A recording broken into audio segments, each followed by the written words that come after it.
আপনি কি জানেন একটি ছোট্ট ইলেকট্রিক ভুল মুহূর্তের মধ্যেই বড় দুর্ঘটনার কারণ হতে পারে?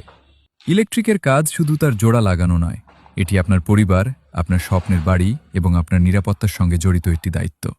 এই ভিডিওতে আপনি আমাদের কাজের কিছু বাস্তব দৃশ্য দেখছেন। প্রতিটি সংযোগ, প্রতিটি সুইচ, প্রতিটি লাইন আমরা করি সততা, যত্ন এবং দায়িত্ববোধ নিয়ে। কারণ আমরা বিশ্বাস করি ভালো কাজের পরিচয় কথায় নয়, কাজেই। অনেকেই কম খরচের জন্য অনভিজ্ঞ লোক দিয়ে কাজ করিয়ে পরে বড় সমস্যায় পড়েন। কিন্তু শুরুতেই যদি কাজটি সঠিকভাবে করা হয়, তাহলে ভবিষ্যতে অযথা ঝামেলা ও অতিরিক্ত খরচ থেকে বাঁচা যায়। আপনি যদি নতুন বাড়ির ওয়্যারিং, দোকান, অফিস কিংবা যে কোনো ইলেকট্রিক কাজ করাতে চান, তাহলে একবার আমাদের কাজের সুযোগ দিন। ইনশাআল্লাহ আপনার বিশ্বাসের মর্যাদা রাখার সর্বোচ্চ চেষ্টা করব। আপনার একটি ফোনই হতে পারে নিরাপদ ও মানসম্মত কাজের শুরু। সরকার অনুমোদিত সার্টিফিকেট প্রাপ্ত ইলেকট্রিশিয়ান, আমি জহির সর্দার। আমাকে দিয়ে কাজ করাতে যেকোনো সময় যোগাযোগ করুন। 01969242640 এই নাম্বারে।